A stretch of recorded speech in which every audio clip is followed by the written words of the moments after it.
네, 여러분 안녕하십니까. 이재명 더불어민주당 대표가 수원지검 성남지청에 출두를 해서 10시간, 12시간 설렁탕 먹으면서 조사를 받고 귀가를 했습니다.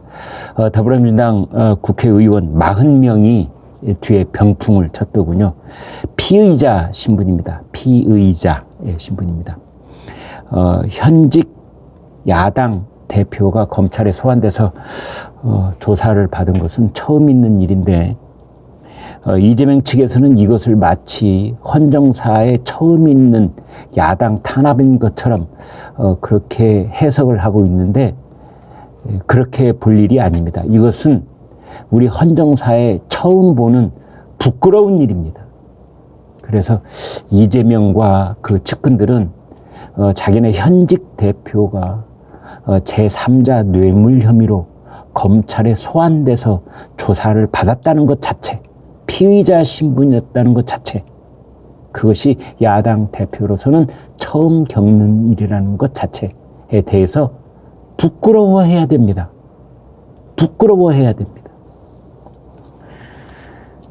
이재명은 없는 죄를 조작을 했다, 사법 쿠데타다, 이런 내용을 담은 2300글자 입장문을 냈습니다. 그런데 막상 검찰 청사 안에 들어가서 조사를 받을 때는 서면 진술서만 내고 침묵을 했다고 합니다. 사실은 진술 거부다, 이렇게 말할 수 있겠지요. 그러니까 이렇게 보시면 됩니다. 이재명은 성남지청 청사 안에 들어가서 검사 앞에서 발언한 것보다 그 청사 앞에서 기자들 앞에 포토라인 앞에서 한 말이 훨씬 더 많습니다. 이제 그러면서도 법정에서 진실이 가려질 것. 이 사람들 대개 그렇게 말하죠. 법정에서 진실이 가려질 것이다. 그 청사 앞에는 약 600명쯤 되는 지지자들이 몰려 있었다고 합니다. 이런 경우는 참 결과는 딱 한 가지입니다. 분석을 해 보면은 분당의 본사나 또는 제2청사를 두고 있는 기업이 6곳이 있는데요. 가령 두산건설, 네이버, 농협, 현대백화점 등등 있는데 차병원. 이제 여기가 용도 변경, 신축 허가, 용적률 상향 이런 민원이 있었던 겁니다. 이제 그 민원이 처리되는 과정 속에서 성남FC라고 하는 축구단에 182억, 이제 후원금이냐 단순 광고비냐 이것도 이제 따져봐야 될 일인데, 아무튼 이재명 측은 광고비다 이렇게 얘기를 하고 있습니다. 합법적인 광고비다. 그런데 이 축구계, 프로축구계를 잘 아는 사람들은 누구나 알고 있는 건데요. 프로축구단이 광고비 1억, 단돈 1억 유치하는 것도 어마어마하게 힘이 듭니다. 프로축구는. 특히 그 프로축구단 중에 1등, 2등을 다투는, 그러니까 거의 선두그룹에 있는 축구단도 광고비 1억 유치하기가 너무너무 힘이 듭니다.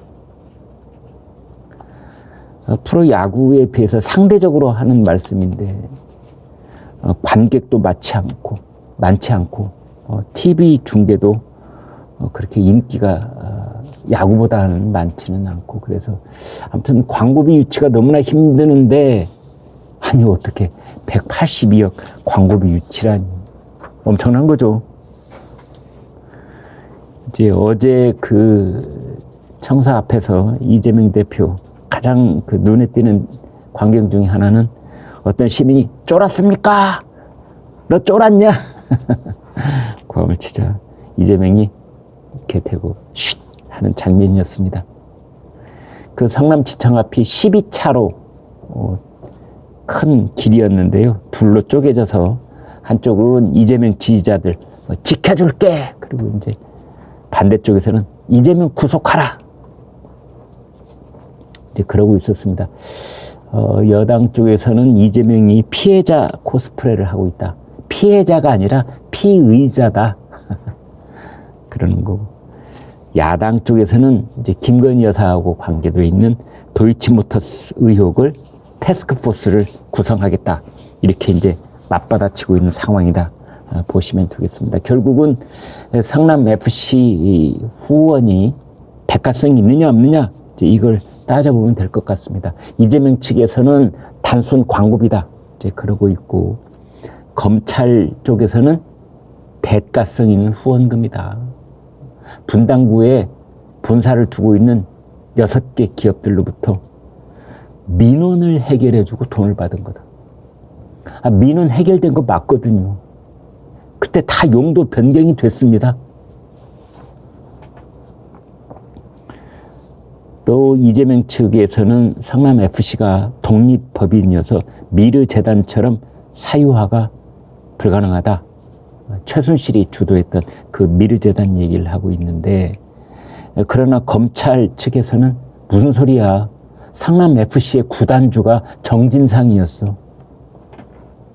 그래서 사실상 이재명 측이 전권을 행사하는 것이 성남FC다. 독립법인 좋아하시네. 사실은 이재명 손아귀에 들어있는 것이 성남FC고 그것을 정진상이 주도를 했다. 그 다음에 이재명 측에서는 기업을 유치를 해서 세금을 확보를 하고 일자리를 창출하고 성남시에 좋은 일을 한 것 아니냐 이렇게 반박을 하고 있는데, 검찰 측에서는 웃기는 소리 하지 마라. 성남시하고 기업 간에 특혜를 주고 후원금을 받는 그런 거래였고 대가 관계가 성립한다 이제 이러고 있습니다. 오늘 많은 신문들이 기소할 것 같다. 설 전후로 해서 이재명을 검찰이 기소할 것이다. 제3자 뇌물 혐의입니다. 이재명 측도 답정 기소, 답은 정해져 있다, 기소다 이렇게 인정하고 있더군요. 기소될 것이 명백하다. 이재명 본인 입으로 그랬습니다. 근데 검찰이 이제 성남시 요구안이라는 네이버 문건을 딱 들이밀었답니다. 그랬더니 이재명이 본인은 몰랐다. 그런 말도 했다고 그래요. 아무튼 답정 기소. 그래서 이번 달 1월 달 빠르면 설 전에 아니면 설 직후에 기소가 될 것 같다 이렇게 보면 되겠습니다.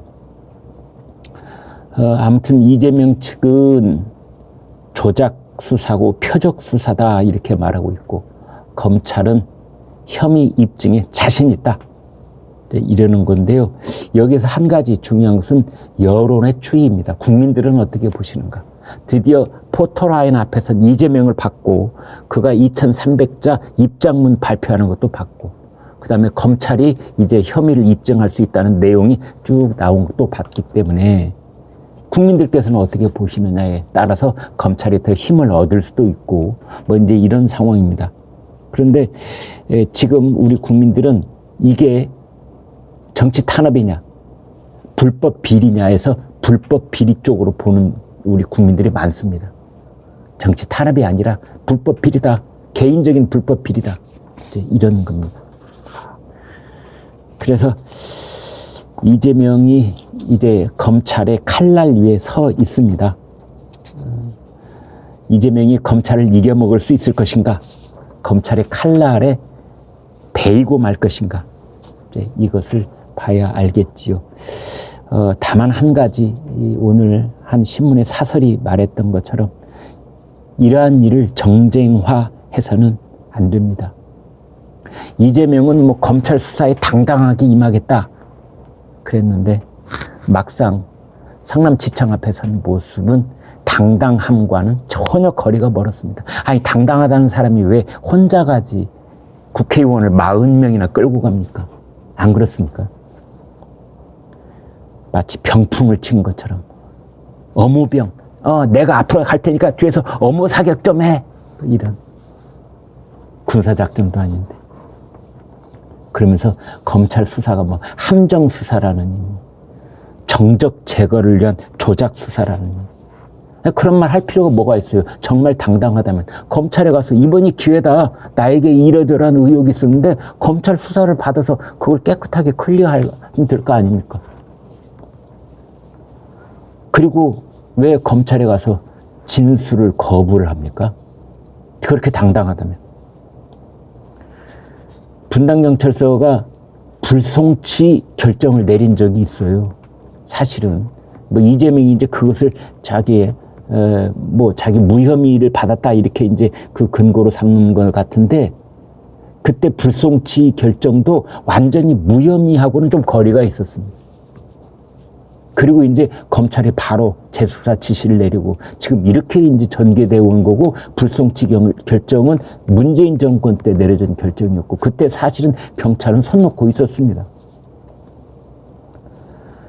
아무튼 이재명 그리고 민주당은 정말 자신들의 말처럼 결백하다면 검찰에서 소상히 설명하면 될 일이지, 의원들을 대동해서 여론몰이 하는 모습을 보이는 것은 대단히 부적절합니다. 이것은 사법 절차를 정쟁으로 변질시킬 뿐입니다. 민주당 내에서도 정성호, 이상민, 조응천 이런 의원들이 민주당과 이재명 개인의 비리는 분리해야 된다 이런 목소리를 냈는데, 강경파의 목소리에 묻히고 말았습니다. 사실은 검찰 수사로 그 모든 것이 끝나는 게 아니라 법원 재판이 있어야 되는 겁니다. 정말 이재명이 당당하다면 법원에서 무죄 선고가 내려질 수도 있는 겁니다. 검찰이 아무리 기소를 하더라도. 지금 이재명은 대장동 의혹도 있고 변호사비 대납 의혹도 있는데, 일단은 이재명이 정말 상식적인 사람이라면 소환 조사를 받았다는 것 자체에 대해서 국민들에게 고개를 숙여서 사과를 하는 것이 옳습니다. 이것을 자꾸 정쟁화하는 것은 분명하게 옳지 못합니다. 그런데 그 성남지청 앞에 이제 그날 새벽 영하 5도가 예고된 날인데, 거기에 남한산성 입구역 1, 2번 출구 쪽에는 이제 이재명 구속하라 이런 분들이 모여 있었고, 반대쪽에 3, 4번 출구 쪽에는 우리가 이재명이다 뭐 이런 사람들이 또 모여 있었답니다. 그래서 오전 9시 반쯤에는 대충 거기 이제 지지자들이 이렇게 정리가 돼 있는 상황 속이었는데, 여기에 개딸들이라고 불리는 20대, 30대 젊은 여성들이 있었는지를 확인하러 갔었답니다. 중앙일보 논설위원이 갔었는데, 가서 보니까 20대, 30대로 보이는 젊은 여성들, 개딸이라고 하는 그런 집단들 없더랍니다. 평균 나이가 대개 50대, 그런 중년을 넘어선 그런 평균 연령의 여성들이 대부분이었다. 뻘쭘하게 서 있는 20대 중반 여성한테 다가가서 뭐 그런 여성이 10명도 안 됐는데 한 30명 있었는데, 가서 물어보니까 엄마가 가자고 해서 따라왔다 그러더랍니다.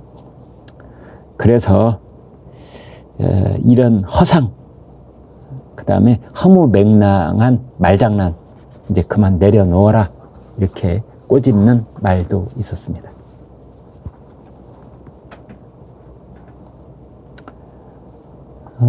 쌍방울 그룹이 이제 이재명하고 뭐 이런저런 관계로 얽혀 있어서 또 크게 지금 핵심적인 논란이 되고 있죠.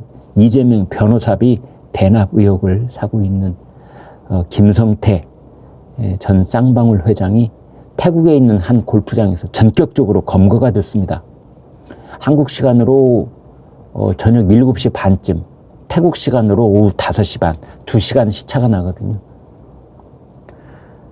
김성태 회장은 작년 5월에 쌍방울 본사 압수수색 때 싱가포르로 출국을 한 뒤에 8개월 동안 황제 도피를 해왔습니다.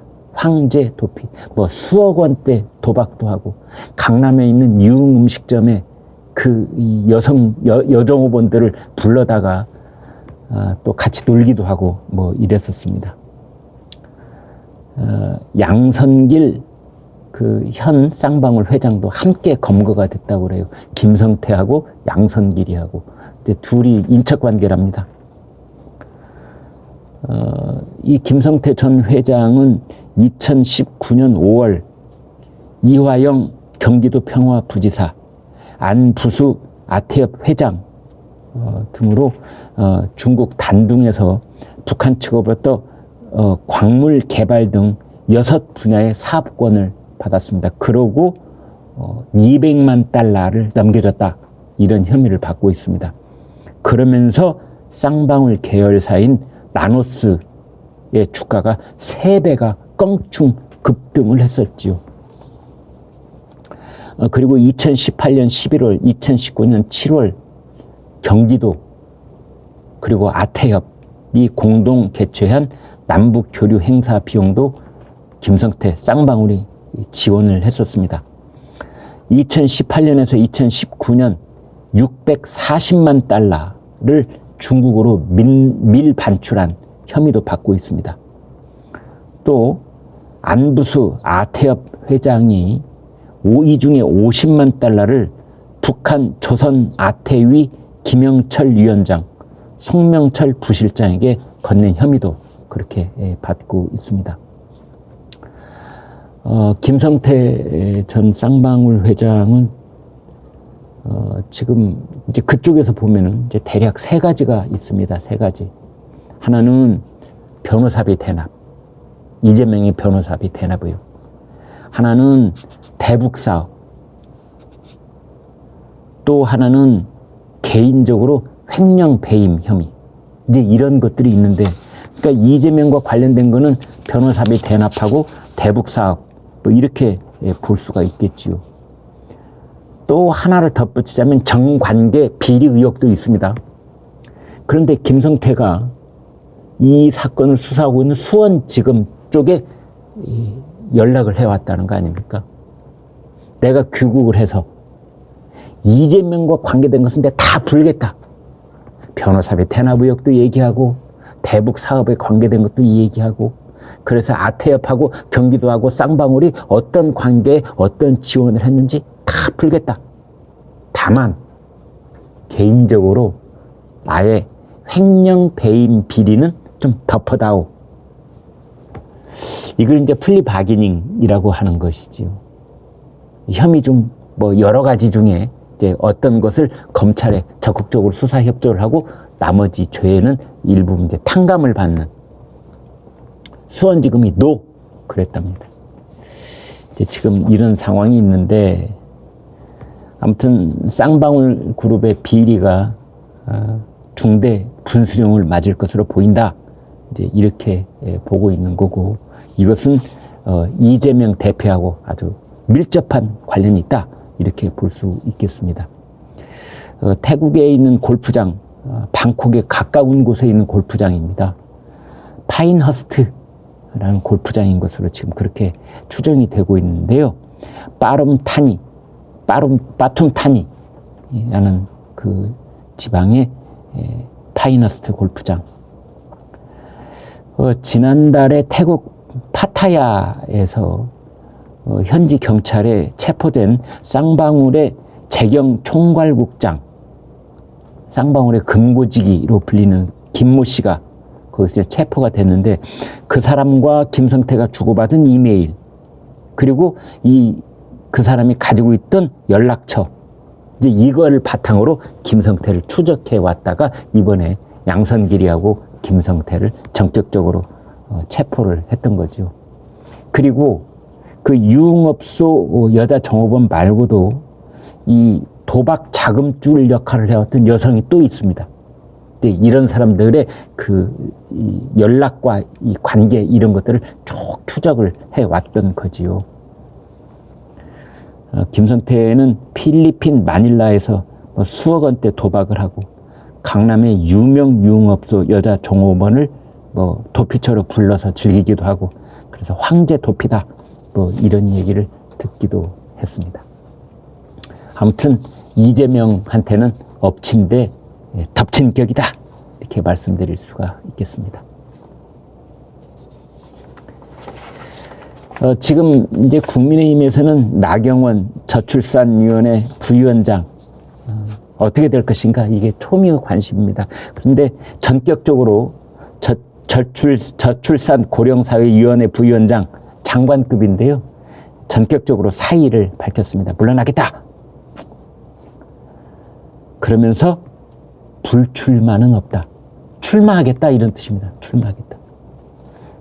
당대표 출마하겠다는 의지를 밝혔다, 이렇게 보는데, 그런데 희한한 것은 용산의 대통령실이 나경원 의원이 사표를 냈다, 사의를 표명했다는 것을 부인하고 있습니다. 우리는 모른다, 연락받은 바 없다, 그러고 있습니다. 반면에 나경원 전 의원은 내가 휴대전화 메시지로 김대기 비서실장한테 보냈다, 전화도 했다, 휴대전화 메시지도 보냈다, 지금 이러고 있습니다. 아이를 낳을 때마다 빚을 탕감해 주겠다, 뭐 이런 이제 정책을 내놨다가 대통령실하고 갈등을 빚은 지 나흘 만입니다. 이제 그러면서 나경원 전 의원은 이제 신문사하고 통화를 하면서 불출마는 없다. 뭔 말입니까? 출마를 하겠다는 거죠. 이제 그러면서 그 친윤석열 진영이 불출마를 종용하는 것에 대해서 반박을 하고 있는 상황이다, 이렇게 보면 되겠습니다. 그래서 이제 3월 8일로 예정되어 있는 국민의힘 전당대회 당 대표 선거는 김기현 의원, 안철수 의원, 나경원 전 의원, 이렇게 3파전으로 치러질 가능성이 이제 높아지고 있다, 이렇게 보고 있는 겁니다. 근데 아무튼 대통령실은 나경원 의원을 이제 끝까지 만류하려고 하고 있는 그런 상황이다, 보면 되겠습니다. 장고를 거듭해 오던 나경원 전 의원이 사실상 출사표를 던졌다, 이제 이런 관측이 나오고 있는데요. 문자도 보냈고 전화도 했다, 그렇게 말하고 있습니다. 저출산 부위원장에 임명된 지 3개월 만입니다. 작년 10월 달에 거기 임명이 됐었거든요. 뭐 조금 더 고민해 보겠다, 대한민국과 국민의힘 대통령께 어떤 결정이 도움이 될지에 대해 고민하고 있다, 뭐 그런 얘기도 하고 있고, 또 윤심에 반대했다는 뭐 그런 시선에 대해서 대통령실에 오해할 만한 소지가 있다고 생각하지만 제 진의가 굉장히 다르게 알려졌다, 앞으로 충분히 논의할 부분이 있다고 생각한다, 이렇게 적극적으로 방어를 하기도 했습니다. 설을 전후해서 당권 출마 선언을 할 것이다, 이런 관측이 많았었는데요. 설 그때가 아니라 빠르면 이번 주, 다음 주 초, 그때쯤 출마를 할지도 모른다, 이런 예측까지도 나오고 있습니다. 뭐 본인이 원했든 원하지 않았든 나경원 전 의원이 당대표 출마를 하면은 비윤계를 대표해서 출마하는 이제 그런 상황이 될 수밖에 없습니다.